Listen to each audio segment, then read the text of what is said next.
inviting everybody for Tuesday morning at 9:30 at SCI-Arc. There's going to be a groundbreaking ceremony for the new building.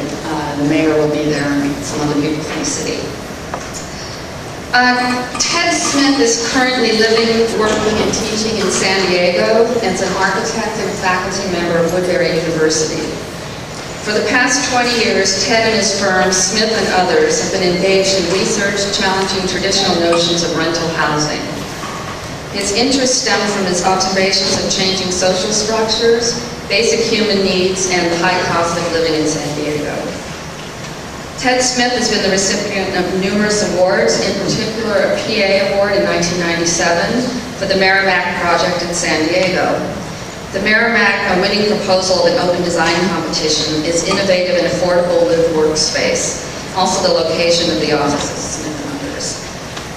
They not only designed and developed Merrimac, they also participated in the actual building, laying hundreds of bricks for the parking and driveway. The Merrimac Live Work Lofts are an integral part of the successful downtown redevelopment project in San Diego, subsidized by the Center City Development Corporation. And please welcome me, or join me in welcoming Ted Smith.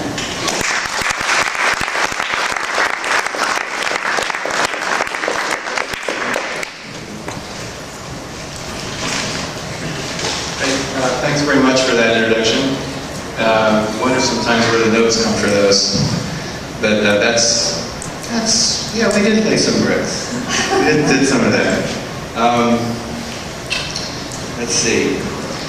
It's actually really nice to be here at SCI-Arc. In San Diego, we've always looked north, for the last 25 years in Indy.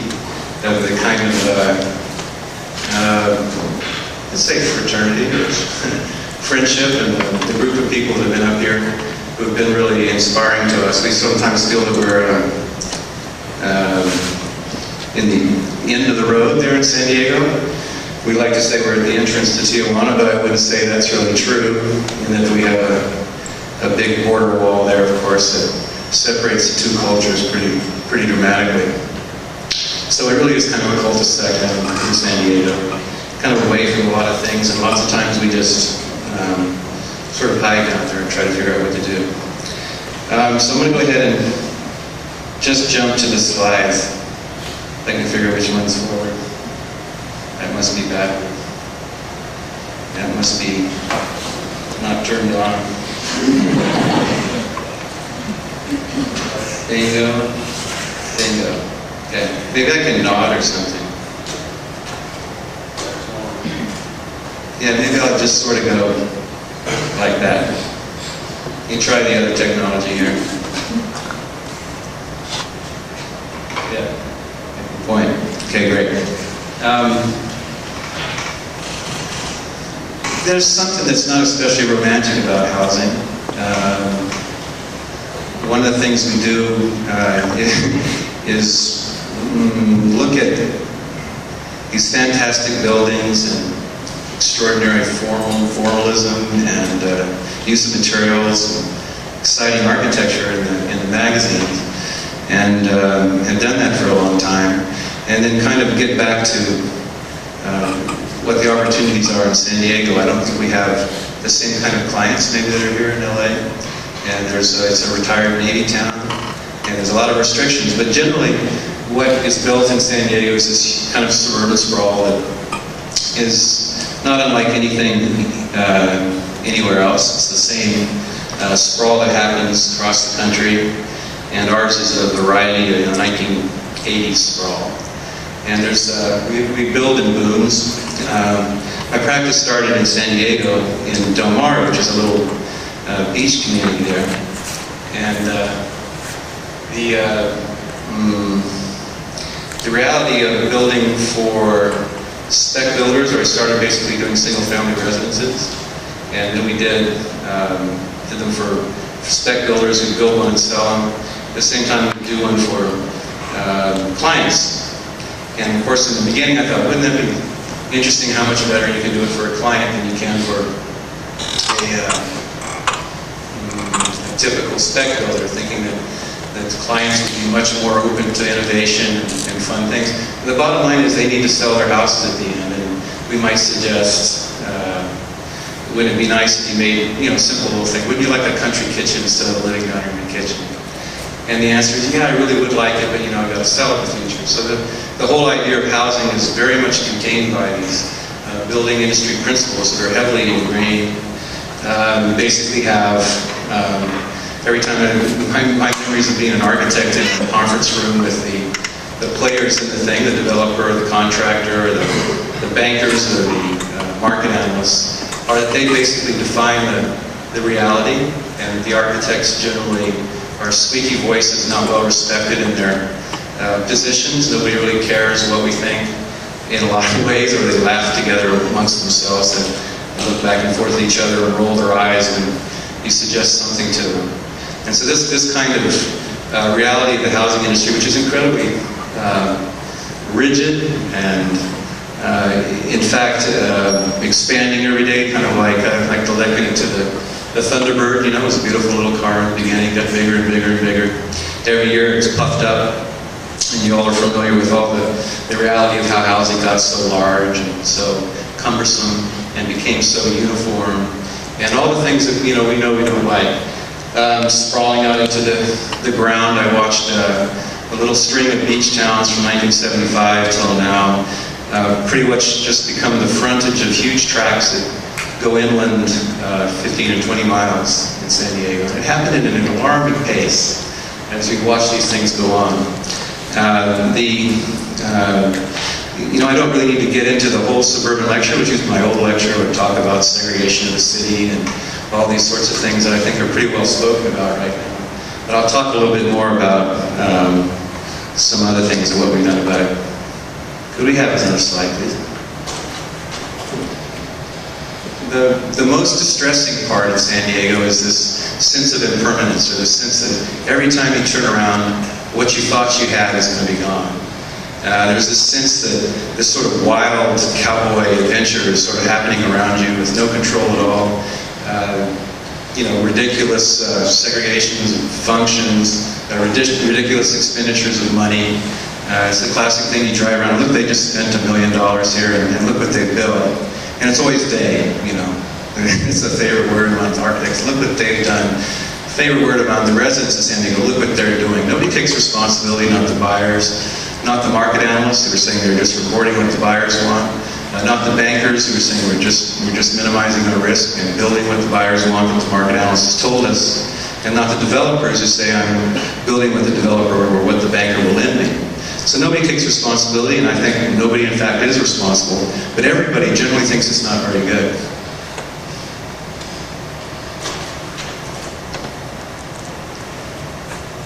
These two slides are, I'm showing basically, because these are kind of, one on the left is a composite made by Teddy Cruz, and it's basically showing the incredibly different attitude that can happen right at that line in the San Diego border.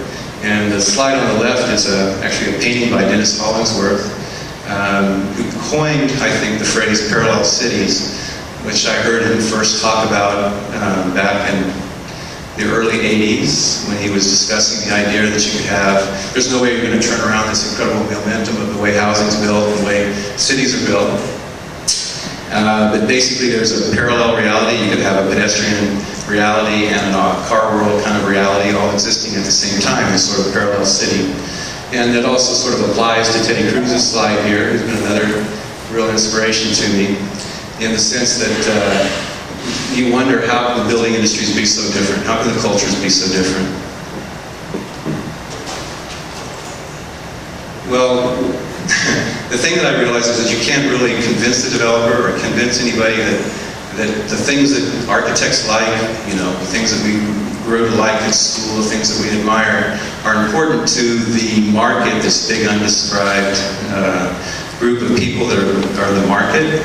And so we realized early on that there was a parallel market, or there was another group of people that in fact did share the ideas that architects have. And it was a small market, it was kind of tiny, but we realized that in fact we could play to them and kind of get out of the trap of everyone telling us this is what is wanted, this is what's fundable, and say, well, that's maybe not necessarily true.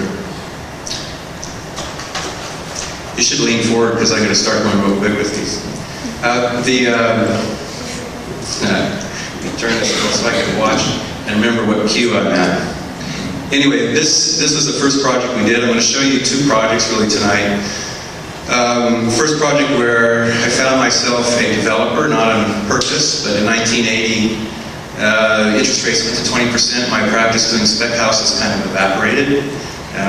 Houses had gone from 2,000 square feet that were speculative houses, you know, the 3-bedroom house, to about 3,000 square feet by 1980. A family of 2 or a couple could no longer, a working couple could no longer afford these houses. And so there was this ceiling that happened that was exacerbated by the 20% interest rates in 1980, and that was sort of the end of spec building for me. It was also the end of my ability to pay my mortgage on the house that I built with those monies in the early 70s or 75 till 80. And what I did in the end was borrow $20,000 against a house that I had and I knew I couldn't keep up, take a second out on it, and bought a lot down the street.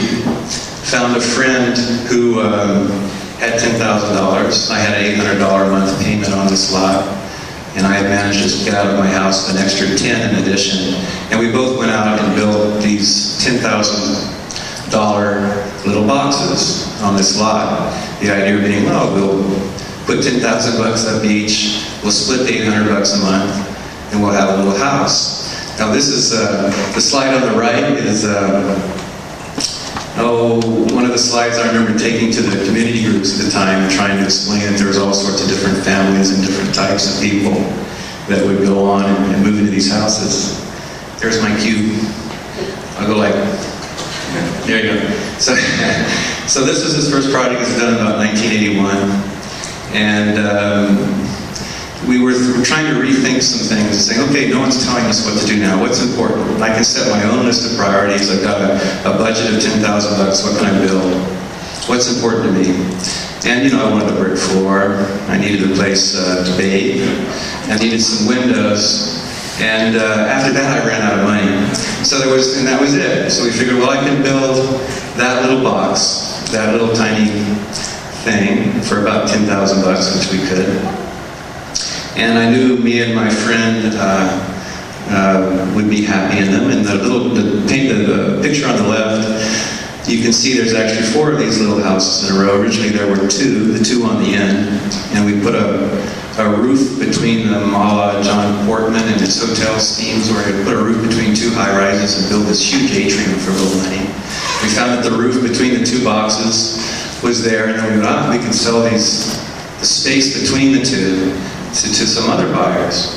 And what do you know, all of a sudden, we not only had our mortgage paid, because now there was 2 more people that were owning the house with us.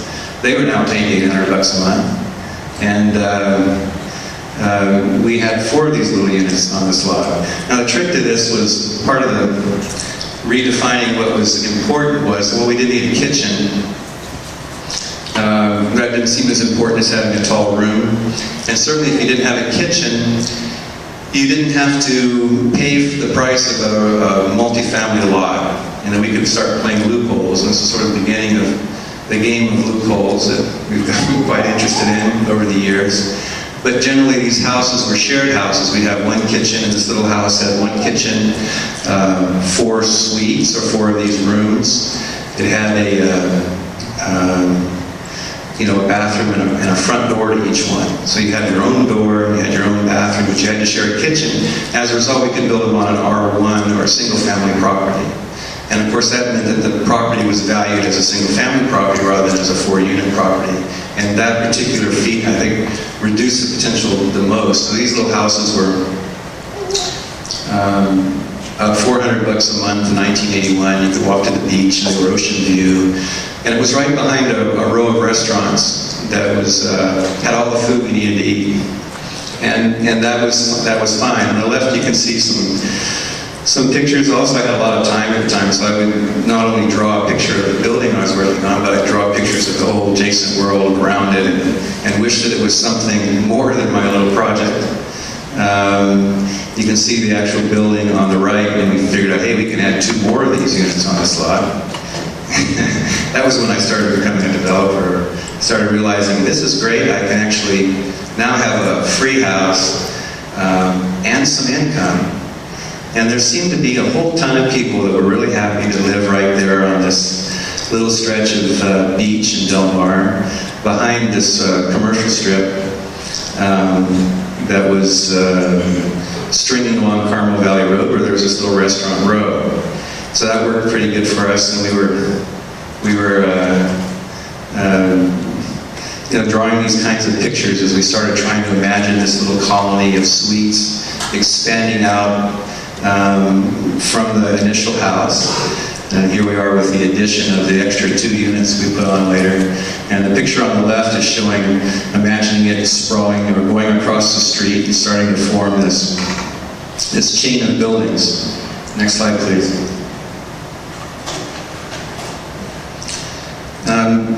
Through the 80s, we still didn't really have any money, but you can see the little cartoon on the left. We started imagining this string of buildings surrounding the restaurant row. And the aerial there, you can see the yellow buildings, which in 1971, when I moved to this neighborhood of Del Mar Terrace, there was an old German dance hall. Oh, good, I have my thing, I can point. There's an old German dance hall that was right here, but all the people from back inland would come and do the polka. And then there was this little Sule's Market, which was a little marketplace. All this land, of course, was not yet sprawling. And at that time I was involved with a community group, and we were trying to figure out ways to stop this zoning that would happen. These guys would own this residential lot here, and they would say, well, I'm next to commercial, therefore I get to be a higher density use. And so they would get to upzone their property, and then because he did, he got to, and because he got to, he got to, et cetera, et cetera. It's sort of the typical kind of way that sprawl happens, in that the property that's adjacent to the commercial zone is devalued as a residential property. And so it'd be similar to any kind of mechanism, economic mechanism of sprawl, where say the typical example is an agricultural field that starts to be next to a tract where the farmer can no longer use the pesticides, so it's devalued as an agricultural piece. And as a result, it then sort of needs to get its value up, and so the farmer is forced to sell it to the ongoing sprawl that happens. Or in the commercial situation, the residential piece is devalued because it's, this is the first one here, because it's behind the trash cans of the U-totem that are here. So nobody wanted to build a house here. And we could have easily gone to the zoning ordinance and said, rezoning people and said, hey, I'm next to a commercial, can I have zone? And of course, once you do it, you've opened up the possibility for all these lots around here to do the same thing, just as these apartment buildings sprawled in here and came in. So there was a lot of uproar in the neighborhood where people were saying, gosh, it's bad, This was a period of time when we were all saying we don't want to be LA, we don't want this growth, we don't want the apartment buildings to sprawl into the residential neighborhood. So we were able to go around and actually argue at the community group level that we should try to stop this sprawl with these houses. And somehow a single family use, this little 6-unit, or let's call it 6-suite house that we were making, was actually a sprawl stopper, in addition to being an opportunity for low-cost housing in the beach area. And that you couldn't upzone beyond, because this is R1, so you can't go to this one or this one or this one, or this one you could, and say, look, I'm next to commercial or an upzoned area, so therefore I have the right to upzone. So it was impossible to leapfrog beyond us. There were a lot of vacant properties right about through that period, and we started going to the owners of those properties and saying, hey, why not don't upzone your property? I'll show you a way to get an upside to your performa, make a little bit more money on your property. It's really hard to talk to you guys because I can't see any of you, but I'm imagining you're there, up in there somewhere. Anyway, so we go to these owners of these properties and say, hey, I've got an idea, I'll do free architectural services for it. You give me one of the units in those in the property, and build a single-family residence, a 6-suite single-family residence. I'll show you how the income works, and it'll be better than trying to go through the rezoning and doing all these things. And we were able, over a period of time, to convince these different owners of property to go ahead and let us do a project for them. And so this silly little thing here, this dream that I can make some sort of parallel city or some sort of alternate reality in the suburbs, started to take shape. And at that time I was feeling, and I still do, that the reality of urbanity, in fact, is in the suburbs. And that a lot of the nostalgia and the things we dream about as urbanity are not real in today's reality. But, and this little restaurant road here, now that I live downtown San Diego, I realized, well, it's actually awfully similar to what I have there. I can walk to a lot of restaurants, pass a lot of people on the sidewalk, and have a sense of urbanity at the same time, an open space and a low level of density that might be appropriate to today's reality. I'm waiting. So here's Del Mar Terrace, and you can see this is not such a great slide, but the go homes, as they're called. Here's 1, 2, and there's another one right back there, and there's one of them over here. So we started building this little wall around this marsh, right over here is the Pacific Ocean, and we were doing drawings like this, where we're showing, this is actually a graph. On this side you have the value of the property, along here you have the commercial property, the buffer property, and the residential property.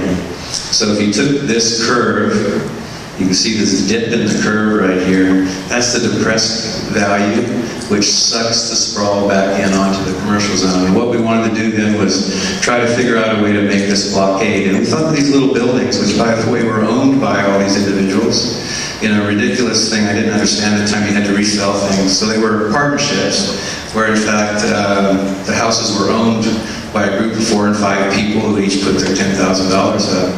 And the fact that there was no way in the world you're going to ever get them to agree to all sell the property, it means, today, 12 or 15 years later, these houses are still there, and they're still being used the way they always were, and they're really immobile. They really are like a little jetty on the property valve, stopping this sprawl from coming into the neighborhood.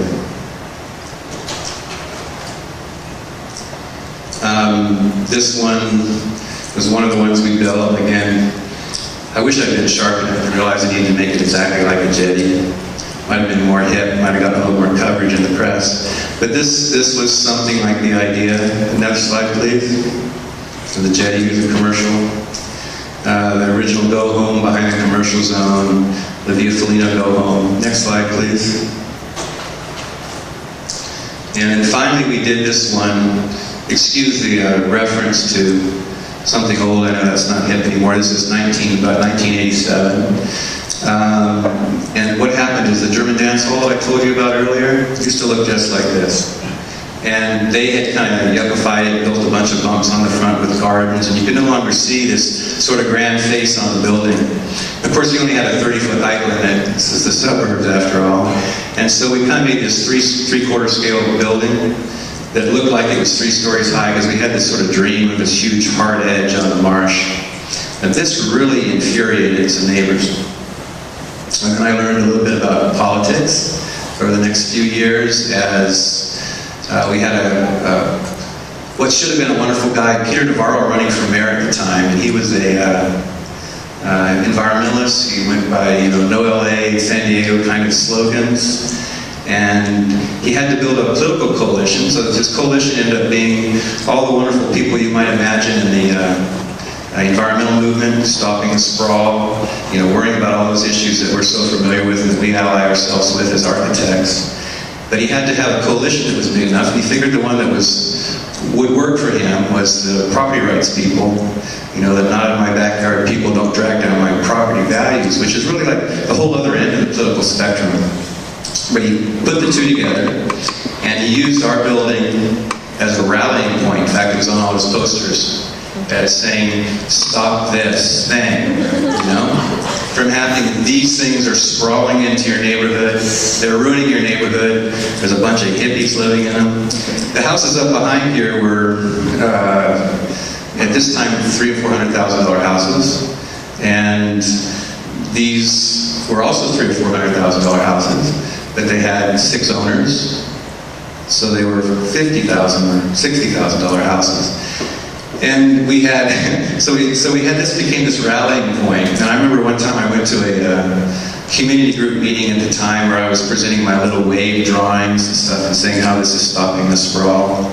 And trying to show my little economic understanding of how sprawl works. And Peter Navarro, who's an economist, was in the back of the room, and he just started screaming and heckling and shouting and saying, there's no such economic principle, this is all crazy. And had this very vocal kind of property rights group that would tower around with him, and they all started chanting and screaming as I was trying to explain that this in fact was good. I was protecting the neighborhood from sprawl. I was building low-cost housing in their neighborhood. In fact, a lot of the 20-year-olds and 25-year-olds that lived in these houses were the sons and daughters of the owners of these very expensive houses on the hill. But at the same time, the building became to represent something to them that in fact it wasn't. And I found out after a protracted period of about 4 years where it evolved into a whole process to make go-homes illegal, that in fact it was impossible to go to a hearing. In fact, I remember going to city council hearings, and Peter Navarro and his group would be there, and they would have, you get to a 3-minute speaker slip. He'd have an organized group there of 20 people, each with their 3-minute slip, and I got one 3-minute slip to defend. So I'd go up there in my 3 minutes and try to say something, and it was just impossible to get to have anybody really understand in a quick soundbite what in the fact I was trying to do. And eventually I just stopped going to the meetings. There's now an ordinance in San Diego that says it's illegal to build a go-home, even though they don't know what it is. And bottom line, the reason we've always legally been able to do this is there's a state Supreme Court decision that says an unrelated family can share a house. And in fact, that's what we were doing. There was one kitchen, we were sharing a house, and we actually provided parking, extra parking on the lot, and all sorts of things. So we really weren't causing impacts in the neighborhood. We thought we were in fact containing the sprawl. But the ordinance is still written there. But in fact, it's toothless. I think it was a political move to kind of placate a bunch of people and say, look, we have an ordinance now that says you can't do it. Of course, we continued doing it for a couple of years. We just no longer went out and said, hey, look what we're doing. We started labeling the 6 suites in the house. Suite number 1 is living room and powder room. Suite number 2 is family room and wet bar. Suite number 3 is master bedroom and bath. Suite number 4 is garage and utility. And so we figured out we could start to name our buildings anything we want, and in fact nobody could say they weren't. And I remember there was a lot of friends that we had in the planning department who did understand what was going on, and I remember sitting there with them, and they'd say, well, yeah, what is it about this house that makes it legal? I said, well, I had one person would say they're trying to grasp for something to put in the ordinance. Look, there's doors to the exterior. And I go, okay, well then, you can only have one door to the exterior in a house, right? And they go, well, we can't say that. Well, there's too many bathrooms. You go, we really can't tell the owners of single-family residents they can't have more than 2 or 3 bathrooms. And they kept trying and trying to say, well, there has to be interior circulation from all the units. That goes through a corridor and not through the kitchen. No, we can't do that. So it really worked out to be a nice thing. But by then we were smart enough to say, I'm not going to try to sell this anymore. I know I can't do it at the city council level in 3 minutes in front of a rabid bunch of people who in fact don't understand what I'm trying to do. And we got into this whole attitude of self-architecture. We're going to build what we want. We're going to put the name on it as we want.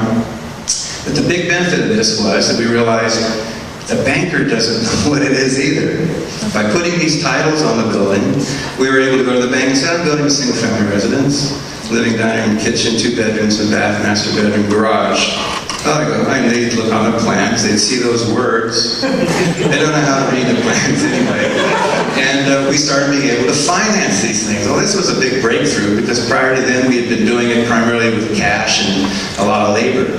So this was a big break for us. Go to the next slide, please. Try to go a little quicker. So anyway, this was this whole strategy of stopping the sprawl along this marsh. Next slide, please. went backwards there. The slide on the right there was backwards again. Or, no, I'm sorry, you went one more forward. One more forward. Oh, you're going backwards. Keep going. One more. Okay. Well, they were building an industrial park in that same marsh. Their plans were to go in and put a big fill bank into the edge of the marsh and put this industrial park in there. These are some silly things we did as we sat around waiting for commissions, but the idea was that you would drag these tilt-up buildings out of the marsh and stand them on their end here, and you'd build this, this city wall that I wanted to have. And this is, of course, lunacy. The next slide, please. Of course, what I was dreaming of was an edge to the marsh that looked kind of like that, And I started to realize that there was no way in the world, with 15-foot setbacks, all the buildings are all separated from each other. They could never get close enough to feel like they were big buildings. They were separated. So even though I had a lot of dreams about this initial go home and it turning, the edge of the marsh turning this incredible hard edge, it'd be this fantastic thing, the reality of it was this is never going to happen. Next slide, please. It's about that time that my best friend, Rob Quigley, bought this little lot in Little Italy, a 50 by 50 lot, and built this building. It was 50 feet here, plus had two 20-foot spires, and man, that was a big building. Got to sit right next to other things, and Kathy McCormick and I were really envious of this. So look, the buildings are touching each other, they're tall, they've got broad faces, there's no community groups screaming. So maybe there is an advantage in the urbanity in these downtown areas. This little hunk of San Diego, by the way, and it goes a little bit bigger than that right out to here, is the only no setback area in the whole city, other than a few strip streets in the city. So it's the only place where the buildings, go all the way to the property lines. There's no height limit. It's kind of crazy. In fact, the redevelopment zone encompasses the whole city now. And unlike the rest of San Diego, where you go through this incredibly long planning process to come to grips with any particular design you want to do. Downtown San Diego, there was one planner at that time. In the redevelopment zone, you went down and made friends with him, and you could do anything you wanted. It was really quick. You get permits really quick. It was really quite wonderful. Next slide, please. So we were kind of looking for reality and realizing, well, there really is a real place here. This is how unreal it's got. This is a slide I took recently. This is a tour group coming to Little Italy. The coolest thing at all is that they brought this guy with a mandolin. And he would get there a few minutes before they did, because these are walking around, and he'd be sitting there playing the mandolin, and of course they're all walking around in Little Italy, going, isn't this real, this is wonderful, and they go down the block, and he'd pick up his amplifier, and just put his mandolin in his little case, and he would run down ahead of him, and set the mandolin up again, and the tour group would come around, there he would be again, playing the mandolin. Here we are in Little Italy, it's this wonderful, sincere place. Next slide, please, as we move around. So this is the building that Kathy McCormick and I designed as inspired by Rob Quigley. The first one we did about 1989. I had an idea to build a go-home. This green portion of the building here was an 8-unit, an 8-suite shared house. Seemed like a good thing coming off the go-homes. Kathy was a little more realistic. She said, I want to build row houses. And there actually were no row houses in San Diego at the time. And Kathy and I designed in this fashion where we said, okay, you do what you want, and I'll do what I want. And we built this thing as mixed income housing, which in fact it was. We had rich people, and they got poorer and poorer and poorer. By the time they got down in this part of the building, they were paying about $300 a month. And then the rich guys, which by then was us, they're living up here. And this turned out to be my office right here, my front door. And I go up the stair, then I can come out of the top of my office here and walk across the deck. Here's Kathy's front door. She'd come out and walk out of the deck. We could meet right here. It was kind of neat. So we had this little U-shaped deal that was supported by all these other people. We started thinking that was pretty neat too. Next slide. This is Kathy's work here again. We've got to get into some tall ceilings and worry about the things architects. And whenever you see something that's pretty or nice looking or has been massaged a long time, chances are that's done by Kathy. And when you see the quick and dirty stuff, that's probably my part. The next slide, please. Here we are down in the Go Homes. We basically had these same spaces that you saw on the other slide. We figured out if we made, these things 15 feet high and 30 feet long, about 12 feet wide, you got a huge furnishing area in a 360 square foot unit, which this was, with a really cheap little kitchen. You could get a really good rent. There's a lot of furnishable area that would help support the landlords up here. Next slide, please.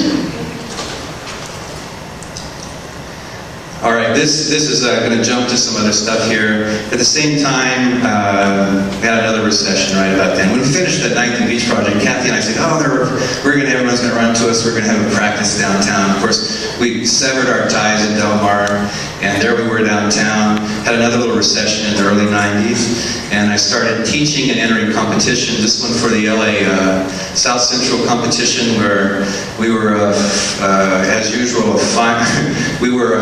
we didn't win, but the idea was basically that that we would split the property up into a lot of little parcels, because we didn't like the idea of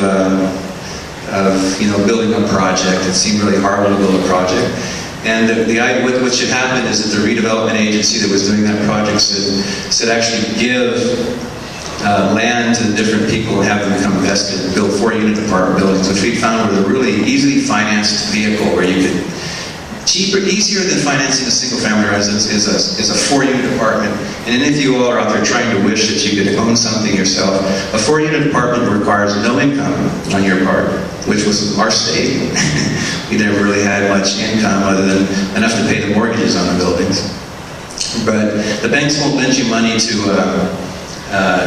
build your own house, but they will lend you money for a 4-unit apartment building. An owner-occupied 4-unit apartment building has the best rates in the world, and it's incredibly easy to finance. In fact, the 9th and Beach project is financed today, even though we didn't know it at the time. We did it as 6 units. It's actually a 4-unit apartment building now as far as financing, because it's impossible to finance a building between 4 units and 20 units. The takeout funding for that is unavailable because it's too small for the banks to care about until you get to what they call kind of a jumbo, low-density kind of a thing like a 4-unit apartment building. So really keep that in mind if you're wanting to build, go buy a little piece of property, build 4 units. You can go to the bank and say, these 3 units will pay my mortgage and I get this one, and they throw money at you. This on the other side was a Como competition that we did a few years later. Where the program called for this sacred garden that they wanted protected inside the compound. And our idea was, well, no, you can all remember what happened in the riots there, where the Korean community, which had pretty well moved out of that area, Koreatown, owned the stores, and in fact had been quite brutal to the residents in the neighborhood. And we proposed, in fact, they take the garden and put it out in front of the property. It's a little hard to say, here's the street, and give it back to the public. So we were basically telling them, give the land away, give it back to people, and it'll be better. Next slide, please. These are competitions, of course, we could build. They're also starting to teach. I figured, what the heck, I might as well teach if no one's hiring me. And started working then at the New School of Architecture, which is a little place downtown, and got real interested in Serde, the designer of the wonderful 1865 portion of Barcelona, where in fact the perimeter block is so well built out today. It has, the zoning envelope is completely filled, and so there's this wonderful order where you have all these great Latin architects who are held to this ridiculously tight zoning ordinance, but this order that they all need to stand their attention on the street with. It's just incredible vitality in this perimeter block of all these individual properties. So we really admired him.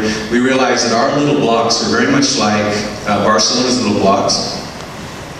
Ours being 300 by 200, and I think Barcelona's are around 300 meters by 300 meters. Anyway, so let's go to the next slide, please. So we got interested in the perimeter block, the whole idea of, blow-through ventilation, street, all the, the urbanist things that we're all familiar with today. basically surrounding this thing, separate vitality, different architects doing the thing. And we made this postcard where we kind of grafted San Diego and Barcelona onto one postcard, and we would send that around to all politicians and all the developers and everybody we knew, and actually did a little campaign to try to say, hey, can't we have perimeter blocks like these that are in Barcelona and San Diego? Next slide, please. We actually tried some developments in that period. Again, there was no funding at the time. This one was a place called Jackson's Hole, which was because this developer named Jackson had dug a hole and then taken the money from redevelopment agency and left. So there was all this there was this hole with all this steel sticking up. It was this wonderful thing. So we'd envisioned this campus for the new School of Architecture where we'd get all our friends to design different buildings, all the faculty there, and have this courtyard in the middle. It would be a perimeter block. This portion of it was existing. Over where Kathy and I lived at 9th and Beach, we also started envisioning buying the other properties and trying different prototypes, row houses and 4-story walk-ups and all sorts of other small properties as perimeter blocks. None of these projects, of course, were getting funded in those days, 94, 93. Next slide, please. We entered the San Diego housing competition, didn't win. The idea was that all these different sorts of prototypes. Here was 9th and Beach. There's our house. Here's the Goblin portion of it that's flying off right here. This is one by Robin Brisbois, a friend of mine, architect in town. Another one by Lloyd Russell down here. Anyway, we started imagining these different prototypes. Here again is 9th and Beach, working around in this perimeter block kind of configuration, which maybe I should talk just a moment about why it's so good. You get lots of street frontage, you get cross ventilation, you get separation of windows inside the block so you can actually open the windows and look out. Next slide, please. I mean, most of the people in San Diego's apartment buildings tend to keep the blinds straight, because if you look out a window, you'll see another unit about 10 feet away. Here's, start developing these prototypes. These ones for a study that Del Santos did in the wonderful 1 year of having a real school of architecture in San Diego, where we were working on these. And we actually got these incorporated into the book that she got together and pushed around the city. Next slide, please. And again, in Adele's book, Taft Architects came into San Diego to do the charrette, and there was a good consensus that this perimeter block was going to work and was going to go ahead. Next slide, please. Got it in the book. So we had that going. At that time, we said, well, we need to do some more academic work. We did this study for sort of a study of the existing housing type that was getting built downtown, which is the classic 4-story over parking building that you see. And I think it's pretty predominant in all the middle density housing that you see around, where you have under a half basement garage underneath the building, and 4 stories of wood frame, up to the 50-foot limit, the biggest wooden building you can build. It's a parking lot under here. Everybody drives in, goes in the garage, goes up the elevator, and walks along this thing. And it didn't matter what architect you were. Here it is in section, city block, underground garage, the problem with the street face, what's the relationship here? These bad spaces, the proximity of windows, the lack of identity and address on the interior units, versus the perimeter block where you can save over buildings, build a good urban space out here, have the proper separation, get cross ventilation, get direct access to all the units and identity. This building type is just being thrown up in San Diego like you couldn't believe by about actually in the 80s a little bit, and then a little bit later, but all the developers would do this, and they'd actually come to the architects and say, I know exactly how many units I can get, I know exactly how much parking I can get, I know how big everything is, and it's that box that I started off by telling you about that was in the suburbs of all these single-family tract homes. The type of building was so well defined, so understood by the bankers, developers, market analysts. The compromises in the building were so well understood. The whole idea of the building was so ingrained that it's actually hard and almost immobile to talk developers out of doing this. So we did a study of this type. Well, one thing that architects could do is mess with this little space right here. make a balcony that's wider on the inside, closer together. They could mess a little bit with the height of that ceiling and get a sloped roof on the top of this one. But the bottom line, these units were either all in the dark in the morning or in the evening. The building next door was going to be staring right across at each other. The entrance and access and occupation of the sidewalk was nobody was there because everybody came and went from the inside. They were kind of anti-urban buildings, and they're really built all over the Marina District downtown, where there's a huge population of people, and you'll never see a person on those sites. Next slide, please. So I use this slide here on the left because this is, again, a really good architect, Rob Quigley, doing a 4-over parking building. Here's his solution to the parking garage, the half-level basement, sidewalk. And here's the drawings that we had, the little book we were circulating at the time, talking about the monotony of the building. Where's my unit? I don't know. The problems of this area, everybody coming and going. Next slide, please. I use this one of Rob here because the point is that it doesn't matter if you're a really good architect, you can't make this building good. There's just no way to make it good. And in fact, it is the middle density prototype that's being built all over the California landscape. And in fact, everywhere where there's this middle density and the UBC that says 50-foot height limit, wood frame, sprinkled 1-hour building can go this big. Rob does a wonderful job of doing the composition, doing the artwork, and all this kind of thing. The bottom line is nobody comes in and out of this gate. They all drive in the garage and come around. And if you came here, the whole security problem is there's nobody on the sidewalks, there's no activity, so it's, the one begets the other, the bars beget the security fear, or vice versa one way, This door is a farce. Here's the people coming in, the sidewalk is empty. Next slide, please. Here's a typical version. These are the way most of them are. They don't even have the grace of good architecture. But you can see the street life. Place you want to walk, right? Nobody can rent these stores. The redevelopment agency forces the developer, you must put a store on the bottom, which is good. But since there's nobody here, nobody walking here, nobody sees this, they can't rent these stores for anything. And again, the way people come and go from this, the way they experience it, is from inside the parking garage here, where this is your daily experience.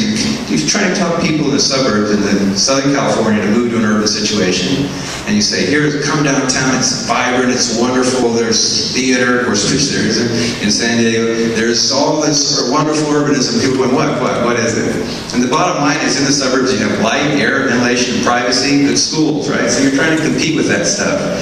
So the idea that everyone's going to come and go in this garage is sort of, it's not going to talk a whole lot of people into deciding that higher density is a good way to go. Next slide, please.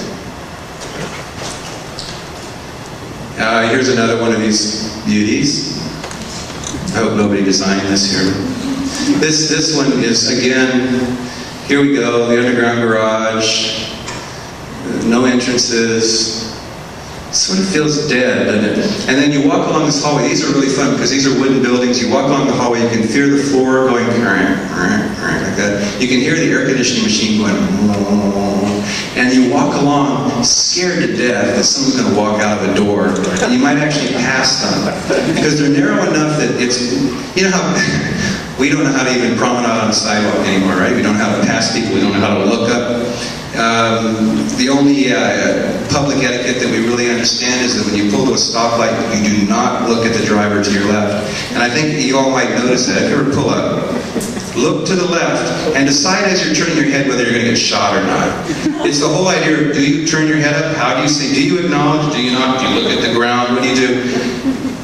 Put Americans in this space, and they have no idea what to do. And it's really a very awkward feeling. You kind of... So this is life downtown. Here we go. Hey, give up the suburbs, come downtown. It's wonderful. I don't think so. Next slide, please. When you finally do get up into the unit, it's got an 8-foot ceiling. It's got one of those kitchen bar things on the side of it. A sliding glass door out to a 2-foot balcony. Outside the balcony, there's another balcony about 5 feet away staring back at you. What do? You close the drapes.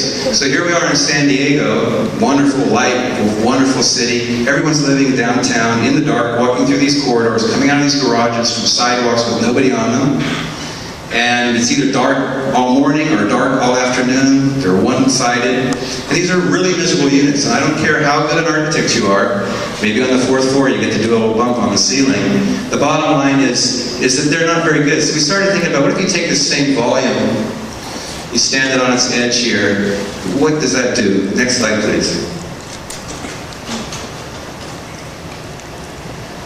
Well, here again you have someone without a whole lot to do, teaching. And here's the 4-story over here, mansard roof. You got the parking down under here, the balconies. It's got a lot of cannons, that thing, You got a lot of cannons. It brings home the bucks in a big way. But this is the Merrimac over here, right? And there was a wonderful, I don't know if you're a Yankee or a Confederate, but I'm from the University of Virginia, so I'm kind of a Confederate. I grew up in Virginia, and there was a wonderful 2 days when the Merrimac sailed into Chesapeake Harbor there, and could just sink any Union vessel doing the blockade it wanted to. The Merrimac, the monster. It came out and it was a new technology. It was like the latest naval warship. It was unstoppable. It came out and it sunk a bunch of ships, just anywhere it wanted. The other Union ships around grounded themselves, did anything they could to get away, because unfortunately Merrimac had a pretty deep draft. But there it was, sinking everything. But here's our building that we thought we wanted to build, which we christened the Merrimac. The idea being that this was the new prototype that could sink the status quo. Here's the status quo going down, there's their flag. All right, next slide, please. So this is the Merrimac Building, which we completed in 97, 98. It doesn't look like the Merrimac, but it's a ship nonetheless. It's in Little Italy, which is a fishing community. Here we have actually a single unit. This is a 4-unit apartment building. Playing the games and tricks for parking in this case. We thought that it's fine to park on the street. This is 1 unit, so it only required 1 parking space, which is around the back in a courtyard. And you get to have this thing. One of the advantages, and I'll show you in a little bit how this works again, was that this simple 1-grade building, which sounds like, well, what's so new? I'm going to build a slab. I'm going to build a 3-story building, loft building on a site. What is that? Well, it's nothing, and they didn't build those forever. If you get past the attitude that I need to have a lot of cars, there's another Dennis Hollingsworth friend, Ron Radisser, I think you all might know, who used to go around in the early 80s saying we must have gridlock, and that the whole idea that the only way to save things was to have gridlock until it got so bad where no one could park, there was never going to be anything to be better. So we have this attitude. If you look around San Diego, every other lot is a parking lot. So the idea that you need to provide parking on your site for everybody, we think is really kind of silly. The city's never going to be built. The highest, in most recessions, which is most of the time in San Diego, the highest income you can get on a piece of property is a parking lot. So we basically have parking on the street in a courtyard parking scheme. Next slide, please. Now, I hope I don't bore you with this, but I finally realized that if you wanted to be a designer of housing, there was things you could do. You could design the building, you could figure out where the windows were, what the shape was, what the whole thing was. But the real opportunity to design was in this pro forma. And my associate, Lloyd Russell, who's working with Kathy and I now, helped me with the computer. I'm kind of an old dinosaur, but he set up an Excel spreadsheet that was really phenomenal, where we could really manipulate everything. This is for all those that have never seen a pro forma, what I'm doing here is comparing the 3-story on-grade building with an old-fashioned building, which I'm saying is the new warship, against the 4-story over parking. What you have in a pro forma is the cost of the building, the income from the building, and you get down to the bottom line, right? So here's the cost of the building, and I'm comparing them on a 5,000 square foot lot. We were going around saying, well, sure, you go to a developer and say, look, you need to build a lower density, that's going to be better, it's going to make good urbanism. There was no problem convincing architects that it was good, but it was necessary to try to convince developers that in fact it was a good idea not to build the status quo. So I'm going to go through this a little bit. I hope you all don't doze off in this part, but I'm telling you, this is, if you want to design housing, this is where it's designed. It's not designed in the traditional place that you think it's designed. It's designed at the pro forma level. That's in fact where opportunities exist to come up with alternatives. But here's 5,000 square foot lot, the typical San Diego thing. At 4 over parking, you're going to get about 12,000 square feet to about 6,500 square feet with this little on-grade loft building.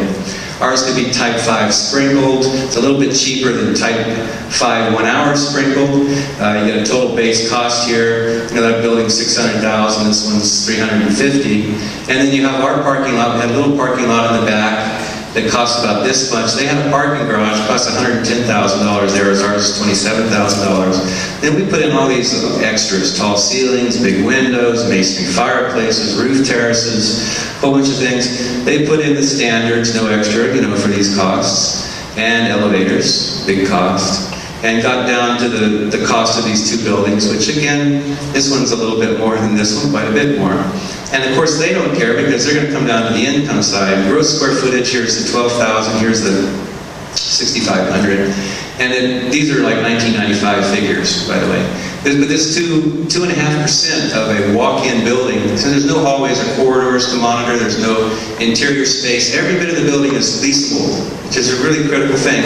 Versus this one where you lose 22% of the building to hallways, corridors, entry lobbies. So basically they're going to lose some square footage to rent. The net rentable square footage ends up being, you know, now we're getting 6,500 down to their 9,500. The monthly rent per square foot, and this is where we say, oh, look, all these extras right here are going to give us a little bit more income per square foot. The gross income then starts to be, oh, look, we're getting 7,000 to their 9,000. The vacancy loss, and here we're saying, well, they're better units, the people won't move out as much. They won't be as vacant as much. The effective gross income then moves the, you know, some numbers that start to get closer. The operating taxes and maintenance. This is a big factor in housing. You know, you can see they're at, I can't really read that, but generally they're at a much higher percentage. And it has to do with the fact that they have to maintain and operate and make secure all these interior spaces in the buildings. It's probably worth it to take just a moment to understand what one individual costs to watch a hallway or to stand in a lobby or to man the cameras and keep it inside of the building secure. You figure you've got a 3-hour shift, you've got $8 an hour for this guy, you know, maybe there's, I don't know if that figures out, maybe it's $40,000 or $50,000 a year. So you have a couple $1,000 a month going to this individual, these 3 individuals that are being your security force in the building. If you take that money and you service a mortgage with that same money, think about how many more bricks and big windows and tall things you can buy just with the cost of that one guy who's watching the interior of all these horrible spaces to keep them secure. Well, that's down here in this operation portion. You can see our operation is going to be a lot less. We've got no elevator to run. We've got a whole bunch of things. Now all of a sudden we're getting close. But here's where the big kicker comes in. Remember how many square feet they built? Well, look at the mortgage they get to pay. I don't know if you all can read that, but it's a huge more than we get to pay.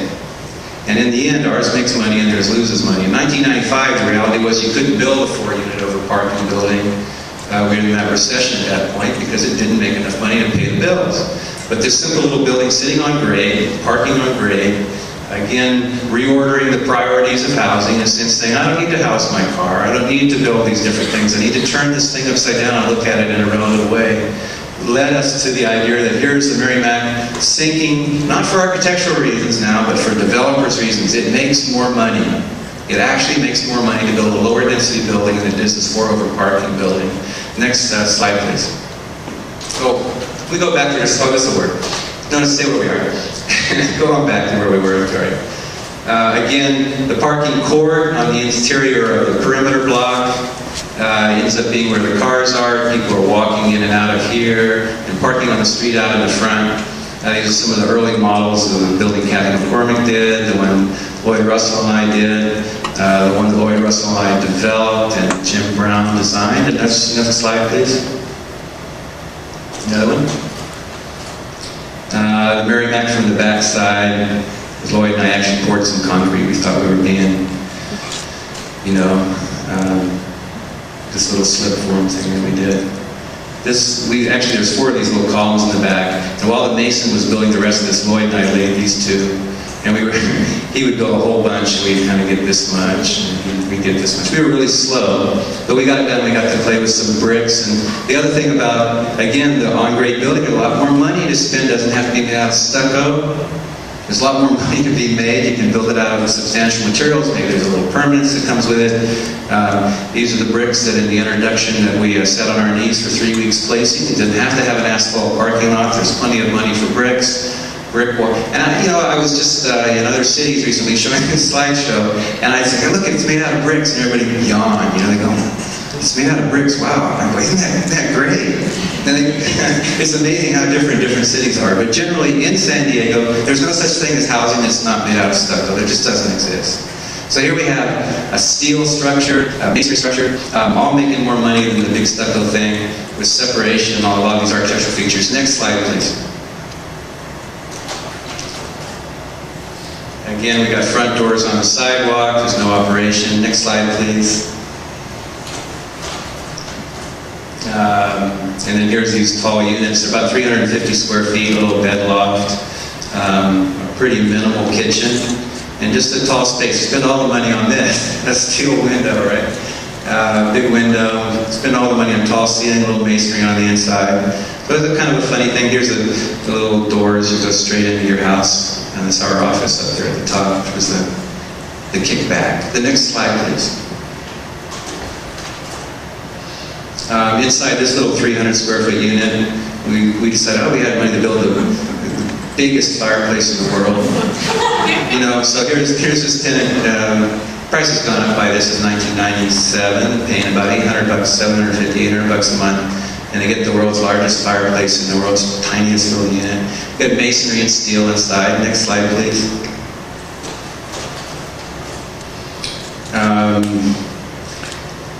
I don't know why I have this one. This is leftover composition. But generally, these minimum kitchens, and I guess the idea is that all these spaces are really the same, and the way they're used has all to do with the people.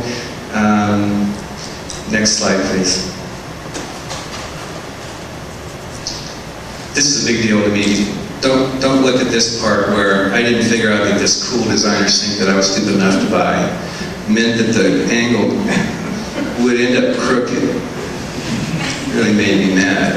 But anyway, over here was this, it's not fiberglass. And I said there, look, it's not a fiberglass shower. Isn't that something? It's a tile shower. I mean, these other cities, they go, I go, every shower in San Diego is fiberglass. Next slide, please. Here's that kind of sexy shot of the nighttime, right? You gotta have. Here's the building over here. Here's what one of these tenants uses his space for, is a place to play ping pong. He folds that table up. So the whole idea of a flexible loft, of course, is well understood and incorporated. This is that room that we're looking at right here. Next slide, please. Oh, wait. Here's Jim Brown's building, and here's the Merrimac.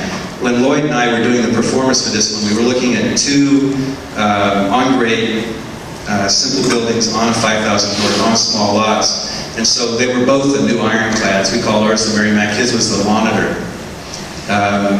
Jim didn't know it was the Monitor when we were doing the performance. But when he took over the thing, and one of the things that we did, we all designed the building separately, is he ended up putting this steel plating on it, which made us really happy because that's the way the Monitor looks. Next slide, please.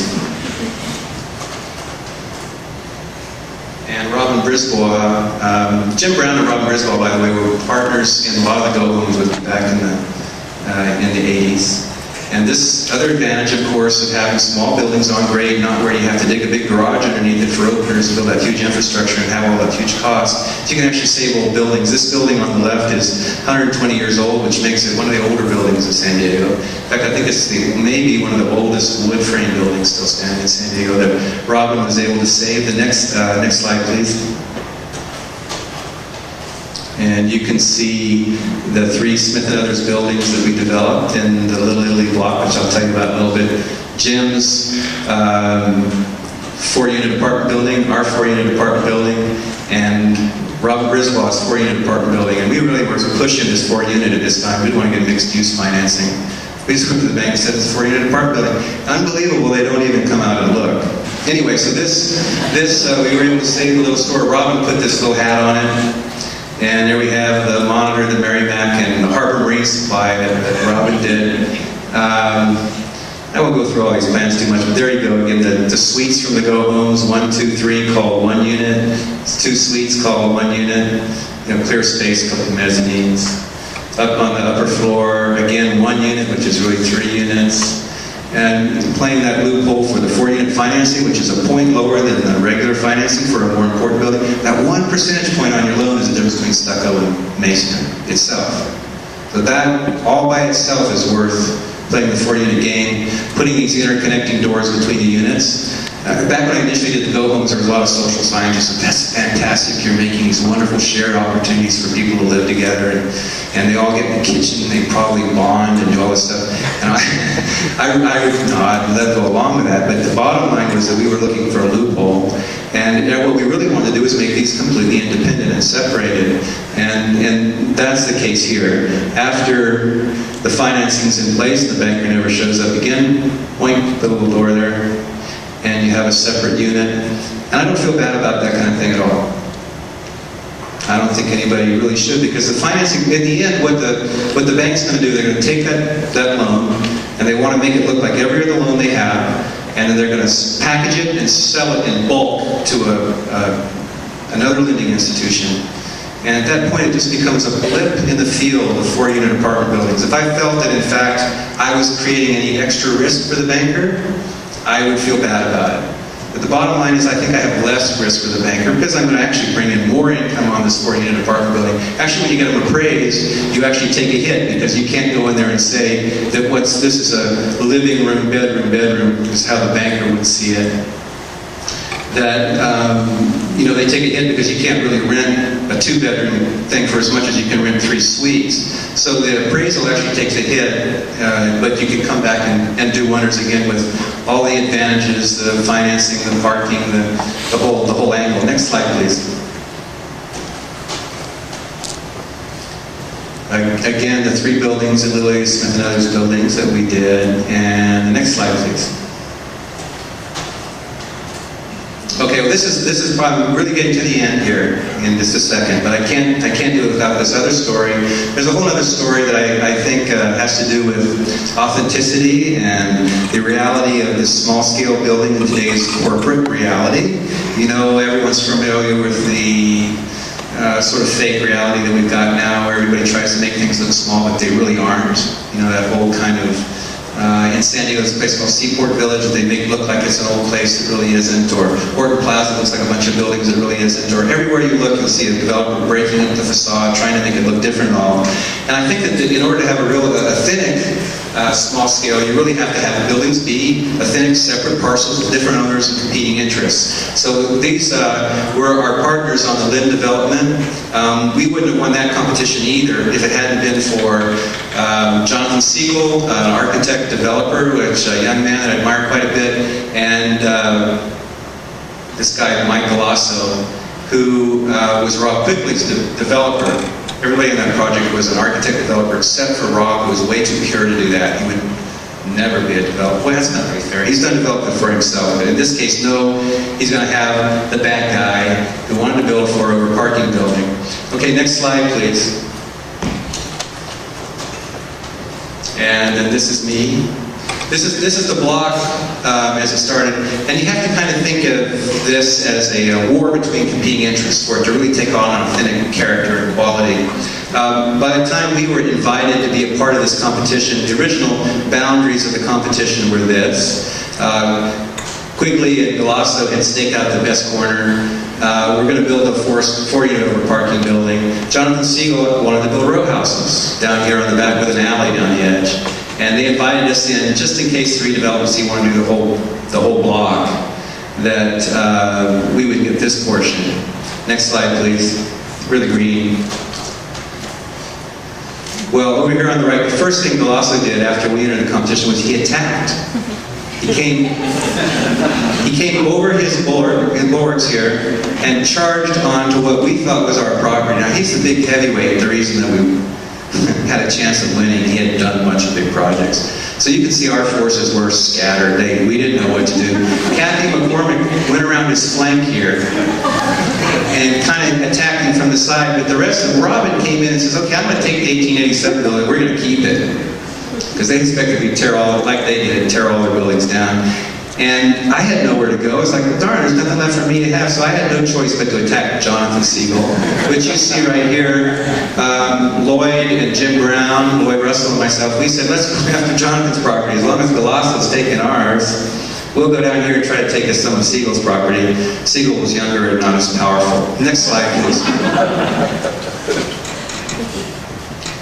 So by the time we won the competition, Rob and Galosso had the 4-over parking they were doing here. Kathy McCormick, by going around the flank, and this is not quite right, but I like to tell a story this way, had won the commission to design a building for Galosso on what became his property. Robin had saved this, and we were able to bend that deadly alley that Jonathan wanted to do into something a little different, and we kind of gained, this is the funniest part of the parcel map that evolved. Look at this funny property line right here. There was a point where Jonathan was saying, if you come one step corner, I'm quitting. You know, as we tried to fight, we said, we want this corner. And he wouldn't give up the corner, so we ended up with this really ridiculous kind of property line here. And of course, everybody had a different idea. Rob was going to do the best 4-over parking building that had ever been done. Jonathan was going to do row houses. And our goal was to build a perimeter block. Well, we won the competition in this stage. The redevelopment agency said, I don't understand where your open space is. And with their help, I did one last thrust into the middle of the block, was able to break back Galosso a little bit with the help of the redevelopment agency and attack the center. Next slide, please.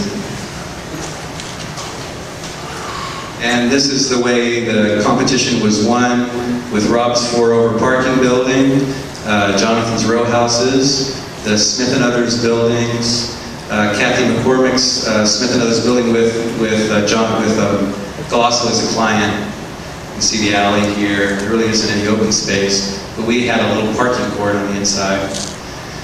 And there's our buildings again along the edge. Next slide, please. And this, of course, is the way it ended up after the redevelopment agency let us attack the middle. We killed the alley. We were able to get 2 parking courts and a toddler's play area in the middle here. So we actually, I think it's kind of neat about this, with 3 developers with 3 different interests, we actually got kind of a perimeter block, huh? Sort of a perimeter block by the time we were done. Rob's 4-unit apartment building is a chap of finance kind of a thing where we actually have restricted income. We've got the lowest income units here. Really, really big things. They actually are family units. They're all 2-bedroom units. There really are kids playing in here. These are the yuppies that came in and bought row houses. And over here we got the hippies in the Smith and Others lofts. Next slide, please. Jim Brown, again from one of the partners. I kind of wrap up here. Jim's early sketches. Jim's gone on to, and with this project, the public has become doing some different things, and he's been a real help through the years. Next slide, please. And Lloyd Russell, my partner at the Merrimac. Here we are with our naive slip form. There's Lloyd up there lifting blocks, which was our role. There's a real mason. What we got to do is carry the blocks up and down and keep them in a group so that the mason didn't know which color he was going to pick, but make sure there was always the right amount of the right color. Next slide, please. Oh, these are the two towers in the back where Lloyd and I learned to be masons, and we were racing each other. See how quick we could get out. And here's our incredible concrete work Salk Institute should be. Yeah? What do you think? Look at this. Something. We painted the inside of the forms so that they wouldn't stick. And we got all this kind of stuff. So we were pretty, look at this incredible, we knew what we were doing. Look at that. Next slide, please. The wonderful thing about this whole process has been that there really has been an impact in the development community in San Diego. Here's Kathy McCormick's first row houses in San Diego, the garage, the little row house here. And now on the rest of the street, we've got row houses getting built up the side of the street. So there's a number of developers in town who are actually building row houses, which is nice, and it's very odd. Again, you go to some other city and you go, so what? But go to San Diego, there aren't row houses, and it's really a nice way to do a housing deal. Next slide, please. Some other row houses, some Jonathan Siegel row houses that are starting to happen. Jonathan, of course, did the row houses at Lynn, which were very successful. And all the developers saw how much money he made on those. doors, and they started building those, a lot of those around town. 3 Little Pigs by Kevin DeFreitas. Next slide, please. These are Jonathan's old 4-over parking that he did prior to buying the whole argument of low density. This is one of his newest projects where he's building on-grade buildings where you can say, in this case, the oldest bar in San Diego. Actually has UBC, ABC license #1, where you can actually build buildings on grade. You don't have to tear them down and build this garage underneath. You don't have to build this building. You can build some of these. Architecturally, I don't think you look at it and see there's much different, but again, functionally is where they're so different. The next slide, please. More Jonathan stuff. A little perimeter block action happening here. Row houses. Next slide, please. At the same time, the real estate prices have gone nuts. There's a new building type that's getting looked at, which is a 5-story, type 3. All the exterior walls have to be 2 hours. And we're starting to get, here's what the impact of our authentic multi-developer housing block, where they thought, oh, we'll make them all different. The thing about it that makes it so insincere is, this was all designed by one guy. And then over here, right across the street from us, the building that's going up again, underground garages. But the inside of this block is all empty, and these are all single-loaded. Next slide, please. And fortunately, across the street, this is actually the roof of our 9th and Beach project that Kathy and I did. Typical absurd development where they tore down a 6-story parking garage here and then built 2 underground garages for 4-over parking. They're going to put a high-rise right here. This is a cartoon that we circulated at the point that the redevelopment agency got behind the Padres ballpark deal, where they basically gave away 1/3 of downtown San Diego to the Padres, who immediately bulldozed it. Next slide, please. And this is Kathy McCormick's final building for Mike Galasso that happens to be Rob's 4-over parking in our 3 buildings. And this is Kathy working for the same guy that Rob did these ones here. And this is the kind of picture of a model stuck on a photograph. Next slide, please.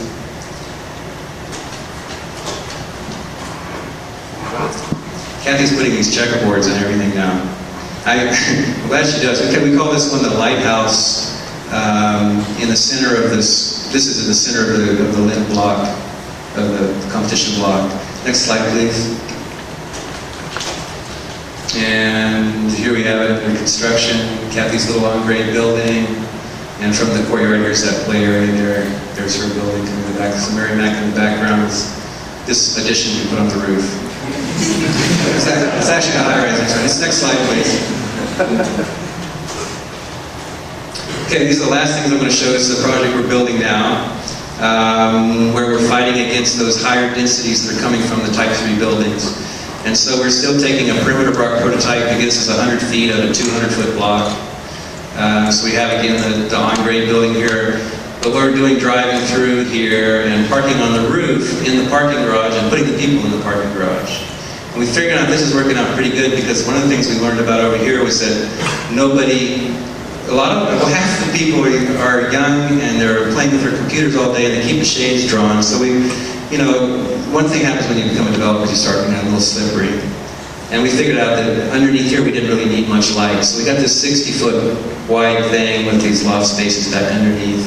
And the parking on the roof, this is the next best thing that no infrastructure costs. Because all you're really doing is bumping up the cost of the wood frame for these units to be made out of concrete, which is really not that much difference, maybe $10 or $15 a square foot on the cost of this. Plus the building that you get to build here is all concrete.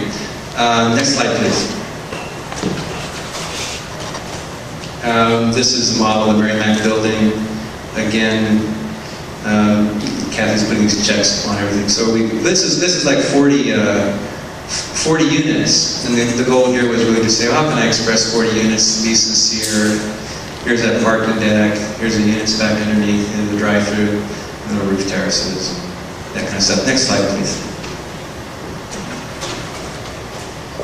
And here's the construction site we're actually getting to get going on, and that's the finale. This is what I'm spending my time doing now, being the contractor for this building. Next slide, please. I think that could be the end. I hope it is. Okay, it is close. And then block, perimeter block, Essex. There's a view of the Essex. We call this one the Essex because it's a naval war ship, which is another class of warship that sank the status quo. This time, the Essex is an aircraft carrier parked on the roof. Okay, the next slide, please. That should be it. Okay, if any of you are still up there, I hope you have some questions. If not, then there won't be. In any case, I know this is in some ways it's not very dramatic. So we draw a lot of cartoons and stuff. But housing is different than other architecture. Anybody? I think it's extremely dramatic because you actually say the truth of how you develop your architecture to come to that point. I think it's extremely important. Wow. That you started with those small things and you had to convince all these people to actually do the smallest thing possible. And that's how I started my life. Or by scaling back and Well, trying to find out where the minimum is. I started by giving drawings out free to begin with. And then slowly I got 10 cents an hour. And then I made it at 20 cents an hour. And then on that process, I started learning how to relate my work to the people that are buying it. So I think you said the truth, and that's exciting to me. Yes, I'm glad to hear that. I really think that there's a whole reality and a whole bunch of options for architects that are just slightly outside what we're normally educated to do. And I hope that that becomes something more people will do. And I think if it's not done this way, I think it's not worth it. What percentage of the projects are you doing for yourself versus others, and how much of that are you contracting and yourself as well? Well, right now the S6 is Lloyd Russell and I are doing, and it pretty well is occupied the last 2 years of our life. It will the next year. I'm also doing an apartment Contract as well. So yeah, we're being the developer, we're being the contractors, doing some of the sub-trades, doing the architecture. Again, the only way we can get into these, and then this is an interesting thing, when you borrow money to do an apartment building, you need to borrow 70%, you need to present an equity of 30%. Well, the developer typically gets 10%, the contractor gets 10%, the architect gets 10%. So if you do all three of those things, you can go to the bank and say, I've put in a 30% equity, lend me the other 70%, which is the fact on the Essex, we basically have very little money in it other than a lot of time. So it's a vehicle to have little money and somehow do these projects, but it's all consuming. And the thing that is the downside of that is that in 3 years you do one building. And we're doing another one for a client right now, but the other thing that happens is you get somewhat removed from the other practice. A lot of other developers will look at you kind of, well, you know, I don't really want to work with an architect/developer because he's going to like tell me stuff and be a problem. So it really diminishes your other practice. But the good side of it is every time you build a building, you get a little margin. And so when you do the next one, you're not volunteering all that labor and time with no income because you have a little income coming from the project you just completed. And so you become freer and freer to spend more time doing things. And hopefully at the end of Essex, we'll actually have enough income that we'll be able to actually employ people to help us do it. As it's been right now with Jim Brown and with Robin Griswold and Lloyd Russell, Kathy and I basically are the partners in the firm, but those young apprentices would volunteer their time in trade for some ownership. We'd say, look, we'll work on this for a year and a half, in the end you'll get something. You know, let's just surge ahead and you sit there and you work all day with this goal that's 2 or 3 years away where there's going to be income. And it's important to try to keep the momentum because you're not really making any money. And the other thing about development, of course, you start 10 schemes and one of them goes. So you do a lot of them and they fail. And we'll try another one. Let's go after this. So there's real downsides, but it's real rewarding in the sense that you get to touch the building, you get to kind of put your cheek against the concrete. If you lift the block and you spray off the concrete block and you get dirty and muddy, it's more like touching the thing, and you're less removed from it. And there's a certain intimacy there that I think I'd recommend.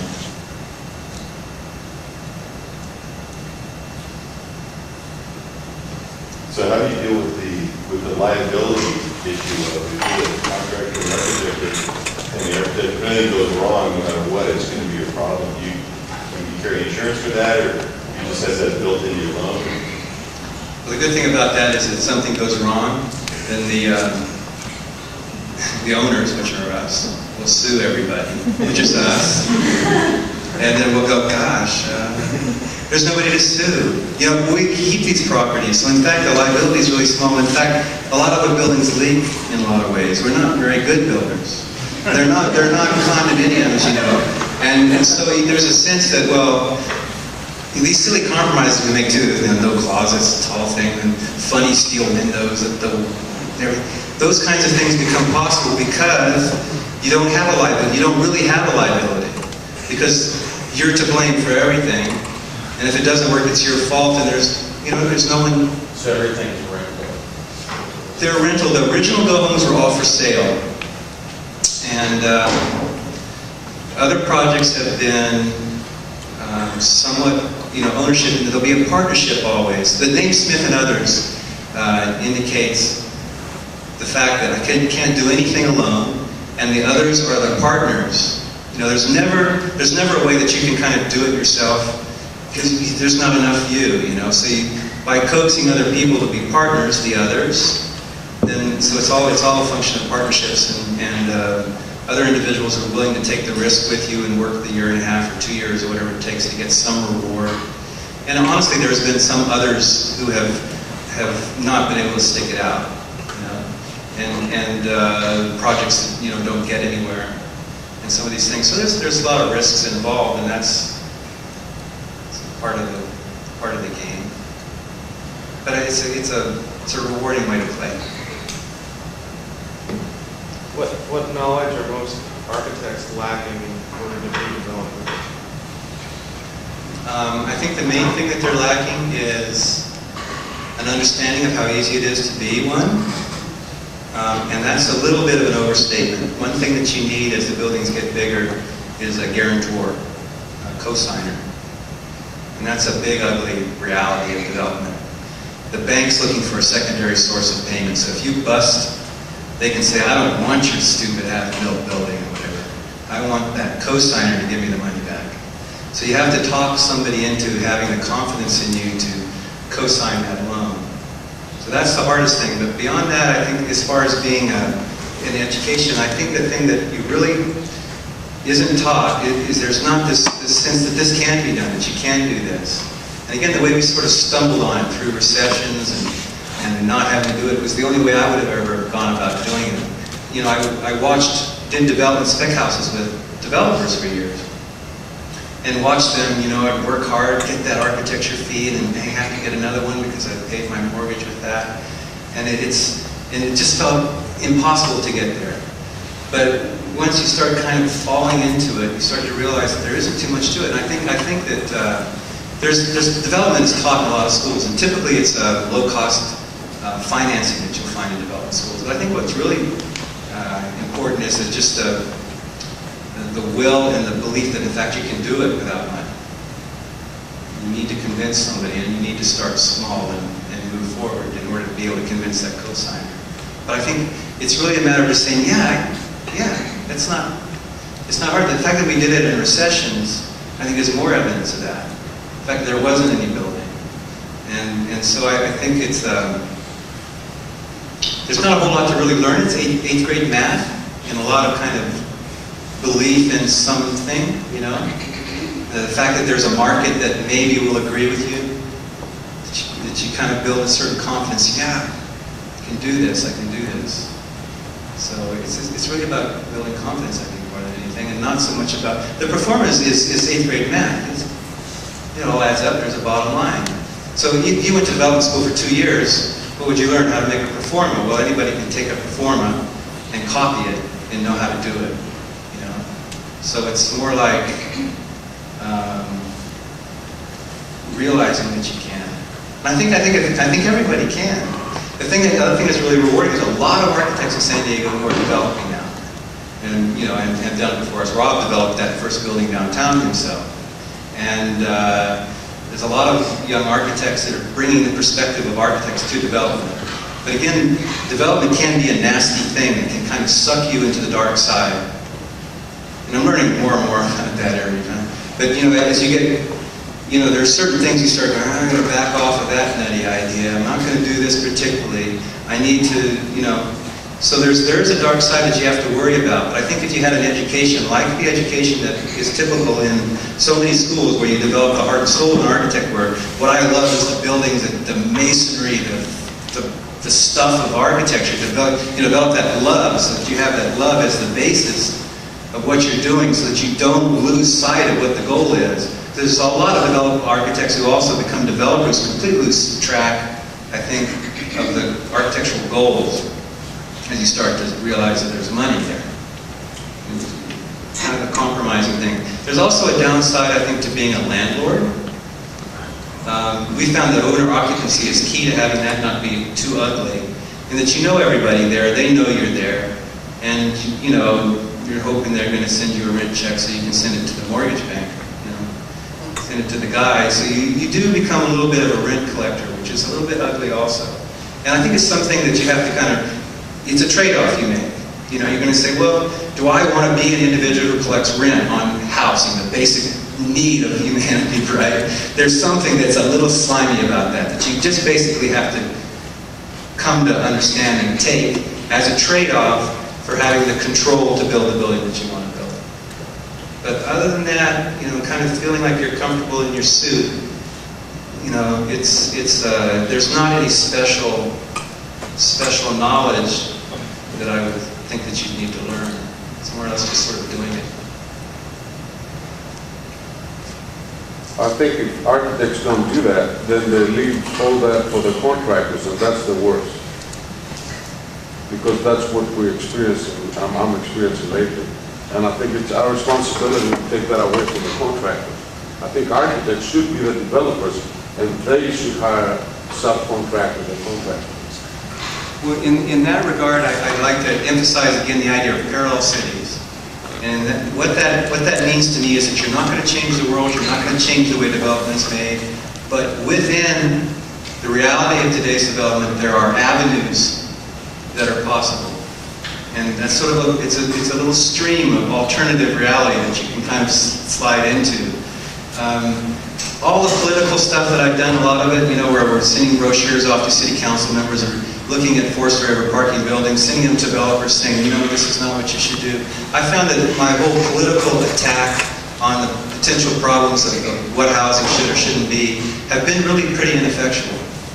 And that could have to do with my lack of ability as a politician,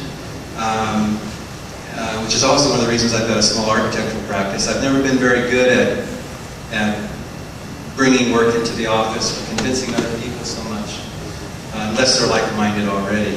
But I think there's all sorts of avenues for architects other than being the traditional architect. I think you could, after you develop this heart and soul of an architect, I think that there's a whole stream of avenues that one could take. Obviously an academic where you can have huge impact on the next generation of people that are out there, on the community as a whole.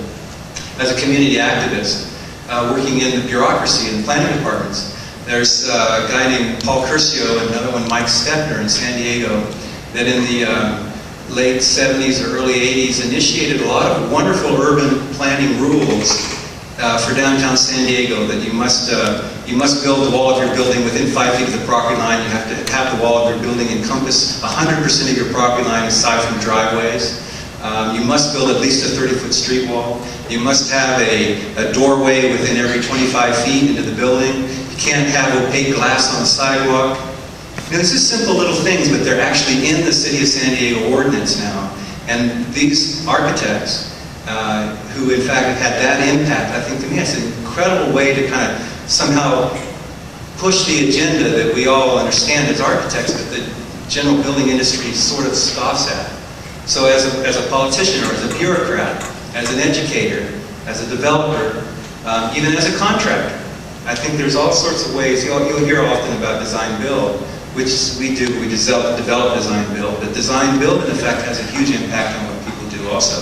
So I think there's a whole group of alternative roles for architects that, architects could be market analysts. I thought that would be wonderful if demographers in the world had an architectural heart. You know, when the demographer asks the question, I don't know if you've ever seen these questionnaires, they come back with all this information, then you take to the bank and say, look here, the demographer has done these surveys, and you look at the questions that are on there they'll say stuff like, is your closet space large enough? What's the answer to that? No. Is your bedroom large enough? No. Is your garage big enough? No. And what happens? The house is buffing out, right? Do they ask, do you want a bigger window in your house? No. They really don't. And if you look at these surveys, you'll find that all these architectural interests are not quantified in the surveys. And the question goes in, the answer comes back. That's used to get, to convince the banker that the developer's scheme is right. Here's the market analyst's report. Here's the demographer's report. What if your architects were asking the questions? They could ask much more interesting questions. What would you give up for? Instead of what are you missing? And I think there probably are a lot of demographers who do this kind of thing. So there's another role for an architect that might be good. I think architects could be bankers. What if you went out and became a banker after you had the heart and soul of an architect and had those interests? Wouldn't it be wonderful to be out there trying to figure out a way to fund innovative projects or to figure out ways to stimulate growth and to do different things with the heart of an architect? So again, but it's that. First and important objective is that it has to be kind of drilled into you through all-nighters and the whole thing that there's the classic architectural education where that heart and soul of an architect is beat into you so that you just, that is who you are.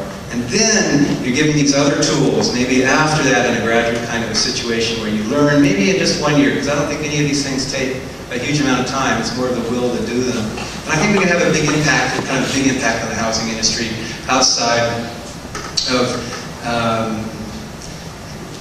this horrible feeling that we're ineffectual. In Mexico or in other countries, the architect is one gentleman here was talking, is the leader of the development process. And I think that's a wonderful thing, but the idea that the American model is going to change, I think is pretty impossible. Again, it's this huge ball, it's completely no one's fault, it's moving forward. So it's really happen in little ways, in little places, but with different roles, I think that we could have a bigger impact. And with that, it's probably a good place to stop talking, yeah?